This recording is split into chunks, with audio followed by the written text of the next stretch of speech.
कि बार बार चंद लोग ये कहते हैं कि भाई हमको 400 दो इस बार।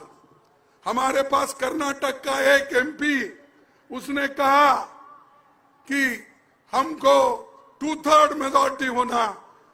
क्यों होना भाई? इसीलिए होना देश के संविधान को बदलना है।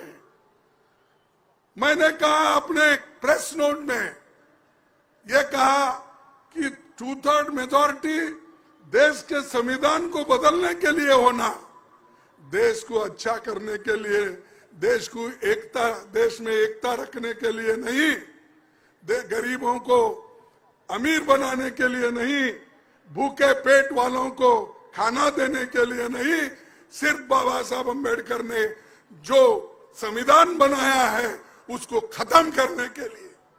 इसीलिए आपकी जिम्मेदारी बहुत होती है।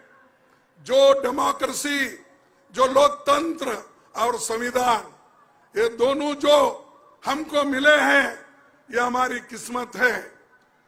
1947 से पहले सोचिए क्या स्थिति आपकी थी, कैसे आप थे, कितने लोग एमएलए बने थे, कितने मिनिस्टर बने थे, कितने पंचायत मेंबर बने थे, कितने जिला पंचायत मेंबर बने थे, कितने म्युनिसिपैलिटी मेंबर बने थे? कोई बना था? नहीं, क्योंकि किसी को वोट का अधिकार ही नहीं था, किसी को वोट का अधिकार नहीं था।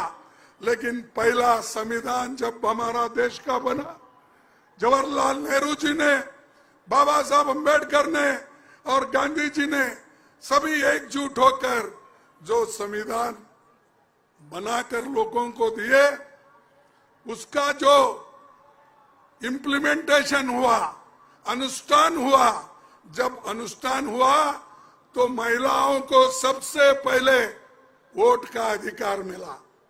सारी दुनिया में कहीं भी नहीं था महिलाओं को वोटिंग का अधिकार। आजादी मिलने के बाद तत्क्षण यानी उसी वक्त वोटिंग का अधिकार कहीं भी नहीं दिया गया। भारत एक ऐसा देश है, आजादी मिली, संविधान आया, अनुष्ठान हुआ और हर महिला को वोटिंग का अधिकार दिया। हर बच्चों को जिसकी उम्र 21 साल थी उस वक्त, उनको मिला, गरीब को मिला, अमीर को मिला, मध्यम वर्ग को मिला, मजदूर को मिला, किसान को मिला। ये हक मिलने से आपके पास ये ताकत आ गई।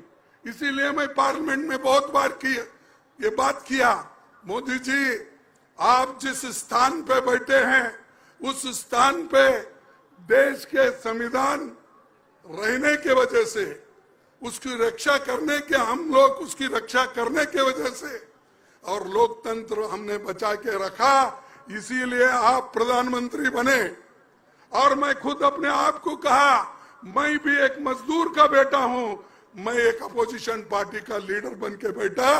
ये डेमोक्रेसी के वजह से, ये संविधान के वजह से। उस संविधान को तुम तोड़ना चाहते हो, उस संविधान को तुम निकालना चाहते हो, ये कभी नहीं होगा। अगर होगा इस देश में बहुत बड़ी क्रांति होगी और इसके पीछे सब लोग रहेंगे, इकट्ठा रहेंगे। अगर डेमोक्रेसी नहीं तो क्या करेंगे आप? वोटिंग पावर नहीं है तो आप क्या करने वाले हैं? आपको आजादी नहीं है, बोलने की आजादी नहीं है, तो आप क्या करेंगे?